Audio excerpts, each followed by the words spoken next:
నమస్తే. శ్రీ గురుభ్యో నమ. శ్రీమాత్రే నమ.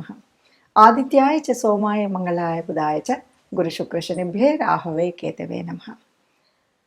ప్రతి మాసంలో చెప్పుకుంటున్నటువంటి మాస ఫలితాల్లో ముఖ్యంగా ఈ మాసం అంటే జూలై 2024 గాను గ్రహస్థితి ఎలా ఉంది, ఒక్కొక్కరి మరి వ్యాపార ఉద్యోగ పరిస్థితులు ఎలా ఉన్నాయి, వివాహాది శుభకార్యాలకు నాంది ఎలా ఉంటుంది, ఇలాంటి విషయాలపై మన ఆర్థిక వ్యవస్థ, ఆరోగ్యం వీటన్నిటి గురించి తెలుసుకుందాం. ముందుగా జూలై మాసం అంటే ఈ మాసానికి కొంత ప్రత్యేకత అయితే ఉంది అని చెప్పాలి.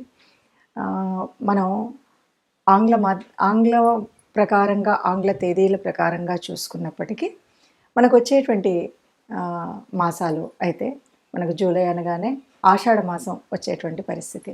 మరి ఈ మాసంలో ప్రత్యేకించి కొన్ని మార్పులు అంటే ఇందులో ప్రత్యేకించి జరిగేటువంటి మార్పుల్లో మొదటిది తొలి ఏకాదశి అనేటువంటి పండుగ రావడం. ఇక రెండవది మనకి అయనం మారడం. పూర్తిగా సౌరమాన ప్రకారంగా ఆధారపడినటువంటి మనకు 6 నెలలు ఉత్తరాయణం, 6 నెలలు దక్షిణాయనంగా మనం భావించినప్పుడు సూర్యుడు కర్కాటకంలోకి ప్రవేశించినప్పుడు వచ్చేటువంటి మాసం, మరి వచ్చేటువంటి స్థితి దక్షిణాయనం. దక్షిణాయనంలో దైవ ఉపాసన చేయడం అనేటువంటిది ఒక సలక్షణమైనటువంటిది, మన ఆరోగ్యాన్ని ఆయుష్ని కాపాడుకునేటువంటి స్థితి. ఈ పరిస్థితుల్లో మరి ఈ నెలకు గ్రహాలు ఎక్కడెక్కడ ఉపస్థితి అయి ఉన్నాయి ఏంటి చూద్దాం. ముందుగా మనం చూసినట్టయితే మేషరాశిలో రాస్యాధిపతి అయినటువంటి కుజుడు అక్కడే ఉండడం అనేటువంటిది మొదటి స్థానం. ఇక వృషభ రాశిలో గురువు ఉంటాడు. గురువు ఉన్నప్పటికీ 12వ తారీఖుకి మరి ఇదే కుజుడు గురువుతో కలవడం, ఇక్కడ మనకి గురుమంగళ యోగం కూడా ఏర్పడేటువంటి ఒక శుభకరమైనటువంటి పరిస్థితి కనిపిస్తుంది. ఇక తదుపరి మిథునంలో రవి, బుధుడు, శుక్రుడు ముగ్గురు ఉన్నారు. ఈ ముగ్గురు ఒక్కొక్కరు మారుతూ ఉంటారు. అంటే 17వ తారీఖున మనకు రవి కర్కాటకంలోకి ప్రవేశిస్తాడు. ఇక్కడే మనకు దక్షిణాయనం ప్రారంభమవుతుంది. అలాగే బుధుడు 7వ తారీఖున, శుక్రుడు 20 తదుపరి, ఇలా ముగ్గురు కూడా కర్కాటకంలోకి ప్రవేశించేటువంటి పరిస్థితి. ఇక కేతువు కన్యలో ఉన్నారు. శని భగవానుడు మరి తన స్వక్షేత్రమైనటువంటి కుంభంలో వక్రగతిలో ఉండడం మనకు తెలుసు. ఇక మీనరాశిలో మరి రాహు ఉన్నాడు. ఇది మనకు కనిపించేటువంటి గ్రహస్థితి. ఇలాంటి పరిస్థితుల్లో ఒక్కొక్క రాశికి కాను ఎలా ఉంటుంది అంటే ఈ 12 ద్వాదశ రాశుల్లో కూడా ఉన్నటువంటి గ్రహస్థితిని బట్టి ఏ రాశి వారికి ఈ రాశిలో ఎలా ఉంటుంది ఈ నెల కాలం ఈ పరిస్థితి అన్నది తెలుసుకుందాం. కన్యలో కేతువు, శని భగవానుడు కుంభరాశిలో వక్రించిన స్థితి, అలాగే మరి మీనంలో రాహు భగవానుడు ఈ ఉన్నటువంటి పరిస్థితుల్లో ఈ 15 రోజులకు గాను ఎలా ఉంటుందో తెలుసుకుందాం. 17వ తారీఖు నుండి మళ్ళీ కర్కాటకంలోకి వెళ్ళిపోతున్నాడు. ఇక కర్కాటకంలో చూసినట్టయితే బుధుడు, శుక్రుడు కూడా అక్కడే ఉన్నారు. ఇక కేతు భగవానుడు మనకి కన్యలో కనిపిస్తే కుంభరాశిలో వక్రించినటువంటి శని భగవానుడు ఉన్నాడు. ఇక మీనరాశిలో రాహు భగవానుడు ఉన్నాడు. ఇలా ఉన్నటువంటి పరిస్థితుల్లో మరి ఈ 15 రోజులకు గాను ఒక్కొక్క రాశి వారికి ఎలాంటి అంటే ఉద్యోగ వ్యాపారాదుల్లో, వివాహాల్లో, చదువులో వీటన్నింటిలో ఎలా ఉంటుంది అన్నటువంటి విషయాన్ని తెలుసుకుందాం. ఇప్పటి వరకు మనం చూసినటువంటి ఈ గ్రహ పరిస్థితుల మూలంగా ఒక్కొక్క రాశికి ఉన్నటువంటి స్థితిగతుల మూలంగా ఏది ఏమైనా మనం చెప్పుకునేటువంటిది ఒక విషయం ఎప్పుడు చెప్పుకుంటున్నట్టుగానే మనకు ఇదంతా కూడా గోచార రీత్యా. ఈ గోచార రీత్యా అందరికీ ఇలాగే జరుగుతుందా అన్నప్పుడు కోటాను కోట్ల మంది ఉన్నటువంటి వాళ్ళల్లో అందరికీ ఇలాగే జరుగుతుంది అని చెప్పం. కానీ దాదాపుగా మనకి ఒక 30% వరకు కనిపిస్తుంది. అయితే మరి ఎందుకు చెప్పుకోవాలి అన్నప్పుడు మాత్రం మనం ఒక మాట చెప్తూ ఉంటాం. అందరికీ వారి జన్మ కుండలి కనుక తెలిసినట్టయితే దాని ప్రకారంగా మనం చూసినట్టయితే ఇప్పుడు ఈ మాసంలో ప్రత్యేకించి మనకు ఒక యోగం గురించి చెప్తున్నాం. మొన్నటి వరకు బుధాదిత్య యోగం అని ఎలాగన్నామో ఇప్పుడు మనకి గురుమంగళ యోగం అని చెప్తున్నాం. ఈ యోగం ఉన్నటువంటి కాలంలో మనం దాన్ని ఎలా చేయాలి, ఏం చేయాలి అనేటువంటి పరిస్థితి. అంతేకాదు మరి ఈ మాసంలోనే మనకు ప్రారంభమయ్యేటువంటి దక్షిణాయన కాలం, ఇందులో కూడా మనము ప్రత్యేకించి మనం ఇంటి ఇలవేల్పును కానీ కులదేవతను కానీ నిత్యం ప్రార్థించినట్టయితే మనకు ఉన్నటువంటి అనేక గ్రహదోషాలు కూడా తొలగిపోయేటువంటి అవకాశం ఉంది. అందువల్ల మీకున్నటువంటి గ్రహ పరిస్థితిని చూసుకొని తదుపరి రాశి మకర రాశి. మకర రాశి వారికి జూలై మాసంలో ఎలా ఉంటుంది? జూలై మాసంలో ఎలా ఉంటుంది అంటే మకర రాశి వారికి ముఖ్యంగా మనం చెప్పుకునేది ఏంటంటే ఇప్పటికీ ఏళ్ళనాటి శనిలో చివరిలో ఉన్నారు. ఈ పరిస్థితుల్లో పక్కన ద్వితీయంలో ఉన్నటువంటి కుంభరాశిలో రాస్యాధిపతి అయినటువంటి శని ఉన్నాడు. ద్వితీయంలో శని ఉన్నప్పుడు కొన్ని పరిస్థితులు ఉంటాయి. అయినప్పటికీ రాష్ట్రాధిపతి కనుక కొంత లాభం చేకూరుతూనే ఉంటుంది. అయినప్పటికీ ప్రస్తుతం ఉన్నటువంటి పరిస్థితి ఎలాంటిది అంటే వక్రించి ఉన్నాడు. శని భగవానుడు వక్రించి ఉన్నాడు అంటే ఆర్థికంగా కానీ ఏ విషయంలో ఇప్పటి వరకు మనకు జరగాలి అనుకున్నవి ఏవైతే శని స్వమార్గంలో నడిచినప్పుడు జరగలేదో అవన్నీ కూడా తిరిగి ఇవ్వడానికే ఈ వక్రగతి అని చెప్తుంటారు. కాబట్టి ఆర్థికంగా బాగుంటుంది, కుటుంబ పరంగా బాగుంటుంది, వాగ్ధోరణి బాగుంటుంది.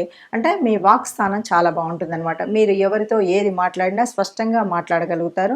అట్లాగే మీరు మాట్లాడింది ఇంకొకరికి చాలా మంచి నిర్ణయం అని మిమ్మల్ని ఒప్పుకునే విధంగా ఉంటుంది. మీరు మాట్లాడింది అందరూ కూడా శిరోధార్యం అనే విధంగా ఉంటుంది. కాబట్టి మీరు మాట్లాడేటువంటిది చాలా స్పష్టంగా 10 మంది మెచ్చుకునేలాగా, ముఖ్యంగా ఎవరైనా సరే వక్తలు, తర్వాత ప్రవచనకర్తలు ఇలాంటి వారు ఉన్నారంటే చాలా చక్కటి పేరు ప్రఖ్యాతులు వచ్చేటువంటి పరిస్థితి మనకు ఈ మకర రాశి వారికి అయితే కనిపిస్తుంది. ఇక 3వ స్థానంలో రాహు ఉండడం వల్ల ఈ కమ్యూనికేషన్ అనేది బాగా పెరిగేయడము అనేటువంటిది మనకు కనిపిస్తుంది. 4లో ఉన్నటువంటి కుజుడు అనగానే మనకు అంటే భూములు, ఆస్తులు ఇవన్నీ కూడా ఇచ్చేటువంటి వాడు. అలాంటి వాడు కుజుడు ముఖ్యంగా స్వక్షేత్రంలో ఉన్నాడు. స్వక్షేత్రంలో ఉండడం వల్ల మీరు ఏవైనా స్థిరాస్తులు సంపాదించుకోవాలని ప్రణాళిక వేసుకొని ఇప్పటికే ప్రయత్నాలు చేసినటువంటి వారికి ఫలించేటువంటి అవకాశం ఉంటుంది. అంటే ఒక వాహనం, ఒక భూమి, గృహం ఇలాంటివి ఏదైనా సరే అవి కొనాలన్న యోజన కానీ ఇంతకు ముందే ఉన్నటువంటి యోజన ప్రకారంగా మనం ప్రణాళిక చేసుకుంటే తప్పనిసరిగా అది పొందేటువంటి అవకాశం ఉంటుంది. ఇక పంచమంలోకి వచ్చేసరికి పంచమంలో గురువు ఉండడం ఉన్నాడు కానీ కుజుడు కూడా వచ్చి చేరుతున్నాడు. సరే ఏది ఏమన్నా వీరికి కూడా అంటే ఇందాక ఉన్నటువంటి ధనుస్సు రాశి వారికి ఎలా ఉందో అలాగే మకర రాశి వారికి కూడా కొంత సంతానం విషయం దగ్గరికి వచ్చేసరికి సంతానం వీరి మాట వినడం అనేటువంటిది కష్టం. వీరు ఏది చెప్పినా దాన్ని వ్యతిరేకార్థంలో తీయడం అనేది స్పష్టంగా కనిపిస్తుంది. ఇక వారు అంటే ఒకవేళ మనం వాళ్ళని సమర్థించి తప్పు ఒప్పులు చెప్పినప్పటికీ విన్నట్టుగా విని దాన్ని పక్కన పెట్టేటువంటి పరిస్థితి అయితే కనిపిస్తుంది. కాబట్టి ఆ విషయాన్ని కాస్త పక్కకు పెట్టినట్టయితే మిగతా అన్ని విషయాల్లో ఉన్నతిగా కనిపించేటువంటి స్థితి అయితే మనకు కనిపిస్తుంది. ముఖ్యంగా మానసిక శారీరక ఒత్తిడి అనేది కనిపిస్తుంది. అంటే ఆర్థికంగా బాగున్నా, మీరన్నీ ముందుకు వెళ్ళినా, వృత్తి వ్యాపారాల్లో ఎంత బాగున్నా మానసికమైనటువంటి ఒత్తిడి మాత్రం కనిపిస్తుంది. అంటే ఈ పనులన్నీ చేయడం వల్ల వచ్చే ఒత్తిడి ఒకవైపు, సంతానం విషయంలో కలిగేటువంటి ఒత్తిడి ఇంకొక వైపు. అట్లాగే కొంచెం మగవాళ్ళు అయితే కనుక, మకర రాశిలో ఉన్నటువంటి మగవారైతే కనుక స్త్రీలతో మాట్లాడేటప్పుడు కొద్దిగా జాగ్రత్తగా ఉండాలి. అంటే ఏదో గబుకున మాట్లాడాం కదా నోరుతోటి ఏదో ఒకటి మాట్లాడితే అది దూషణ కిందకి మారి వాళ్ళు ఏదో ఇలాంటి కొన్ని ఇబ్బందులు వచ్చేటువంటి అవకాశం అయితే ఉంటుంది. కాబట్టి ఈ విషయంలో జాగ్రత్తగా ఉండాలి అనేటువంటిది సూచన అయితే ఉంది. ఆర్థికంగా బాగుంటుంది. ఇక్కడ మనకు ప్రత్యేకించి ఈ మాసం దక్షిణాయనంలోకి ఈ మాసం ప్రారంభమయ్యేటువంటి కాలం కనుక ఈ దక్షిణాయన కాలంలో ఉన్నటువంటి విష్ణుమూర్తిని తప్పనిసరిగా, ఎందుకంటే మనకు శయన ఏకాదశి ప్రారంభమవుతుంది, దక్షిణాయనం ప్రారంభమవుతుంది. ఇదంతా కూడా మనం ఎప్పటికంటే మనల్ని మనం చైతన్యం చేసుకుంటూ మనలో ఉన్నటువంటి భగవంతుడిని, ప్రకృతిలో ఉన్నటువంటి భగవంతుడిని ఆరాధించేటువంటి సమయం. దానివల్ల అంటే భగవంతుడు ఈ కాలంలో నిద్రలోకి వెళ్తాడు అంటారు, విష్ణుమూర్తి శయనంలోకి వెళ్తాడు.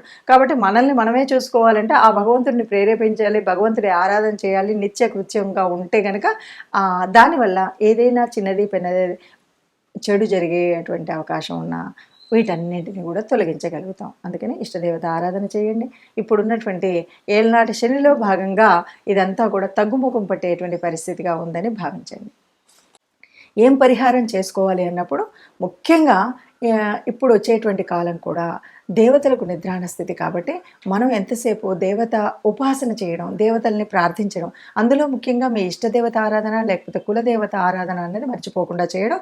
దానితో పాటు ఆరోగ్యం సరిగ్గా ఉండాలి అనేటువంటి వాళ్ళందరూ కూడా, ఎవరైనా అనారోగ్యంతో ఉన్నటువంటి వారు కానీ, ఇప్పుడున్న వాళ్ళు ఆరోగ్యాన్ని సమతుల్యంగా ఉంచుకోవాలనుకునేటువంటి వారు కానీ ప్రత్యక్ష సూర్యనారాయణుడు మర్చిపోకుండా ప్రార్థించడం, సూర్య నమస్కారాలు చేయడం, ఆదిత్య హృదయం వినడం, ఇవి ఈ మాసమంతా తప్పనిసరిగా చేయాలి. ఈ మొదటి మొదటి పక్షంలో చేయాలి, రెండో పక్షంలో చేయాలి. ఇందులో ఎలాంటి అది లేకుండా మీరు నిత్యం చేయడం. ఇంకా వీలైతే గనక ముఖ్యంగా చెప్తూ ఉంటారు ధ్యానం అంటుంటారు. ఎందుకంటే ప్రశాంతంగా ఉండడం, మానసికంగా అల్లకల్లోలం లేకుండా మనం ఉండడం అనేటువంటిది ప్రత్యేకించి ఈ మాసం నుండి రాబోయే 4 మాసాల వరకు మనం చేయవలసినటువంటిది.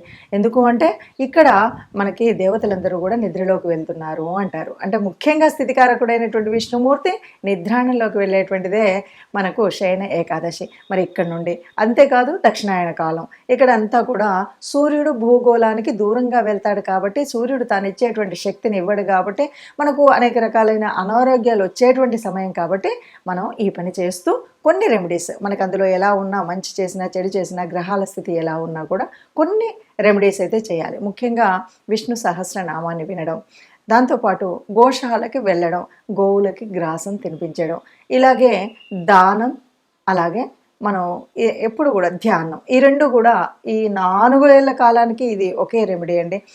మనకు చేతనైనంత దానం చేయడం, ఏదైనా సరే ప్రశాంతంగా ఉంటూ ఇష్టం వచ్చినట్టుగా ఎక్కువ తక్కువగా మాట్లాడకుండా ఉండడం అనేటువంటిది మంచి రెమెడీగా మనం చెప్పుకోవచ్చు.